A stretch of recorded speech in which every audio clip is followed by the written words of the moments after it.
Hello dear students, once again welcome back. तो आज English translation के क्लास में थोड़ा आगे बढ़ाता हूँ। हम लोगों ने टेंस के 12 भेदों को देखा। अब उसमें आप समझिए कि वो जो हम लोगों ने 12 काइंड्स देखा वो एक्टिव वॉइस में था, एक्टिव वॉइस में। आज उसको हम लोग देखेंगे पैसिव वॉइस में।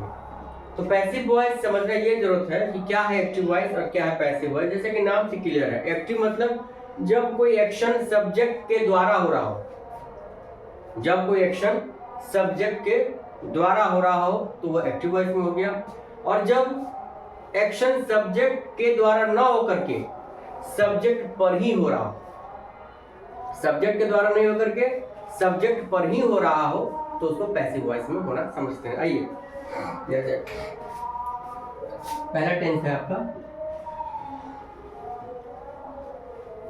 Simple present tense. इसमें कैसा सेंटेंस होगा, और ये आप नहीं समझेंगे कि एक्टिव टू पैसिव मैं बदलना चेंज करना सिखा रहा हूँ, वो दूसरा चीज है। Changing from active to passive ये दूसरा चीज है। यहाँ ये बात कर रहा हूँ कि अगर कोई हिंदी का सेंटेंस अगर पैसिव वॉइस में है और सिंपल प्रेजेंट टेंस में है तो उसको कैसे करेंगे। जैसे देखिए, मुझे अंग्रेजी पढ़ाई जाती है। ठीक है, मुझे अंग्रेजी पढ़ाई जाती है, ये पैसिव वॉइस है। यहाँ सब्जेक्ट मुझे है या अंग्रेजी है, दोनों ही को आप कर सकते हैं। तो इसमें स्ट्रक्चर क्या होगा, सब्जेक्ट के हिसाब से इज या एम या आर होगा, और पैसिव वॉइस में वर्ब हमेशा थर्ड फॉर्म में होगा। या मैं लिख देना चाहता हूँ कि पैसिव वॉइस में,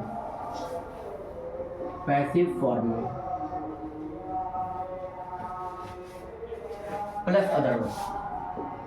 पैसिव फॉर्म में मेन वर्ब हमेशा थर्ड फॉर्म में ही रहेगा, हमेशा थर्ड फॉर्म में रहेगा। ये हमेशा ध्यान रखिए, चाहे टेंस कोई भी हो, किसी भी तरह का स्ट्रक्चर हो, पैसिव वॉइस अगर आप बना रहे हैं तो जो मुख्य वर्ब होगा, मेन वर्ब जो होगा, हमेशा थर्ड फॉर्म में होगा। ये याद रखें। तो मुझे अंग्रेजी पढ़ाई जाती है तो आई एम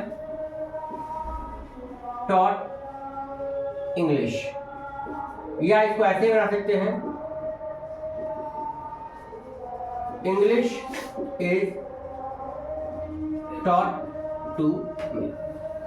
ठीक है, एक दो सेंटेंस और देखिए। जैसे यहां अंग्रेजी पढ़ाई जाती है।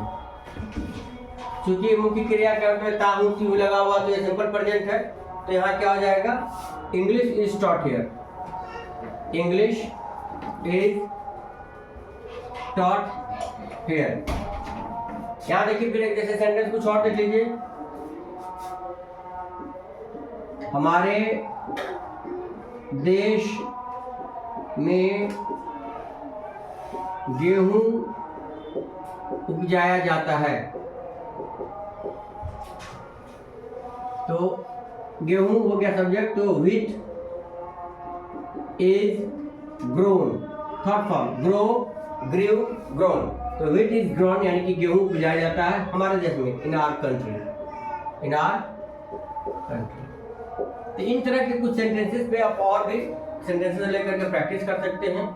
और कोई भी तरह का क्वेश्चन रहे, आपको डाउट रहे, तो मैं उसको आपके कमेंट्स बॉक्स में अगर आप डालते हैं तो मैं वहाँ पर क्लियर करूँगा। तो thank you, all the best.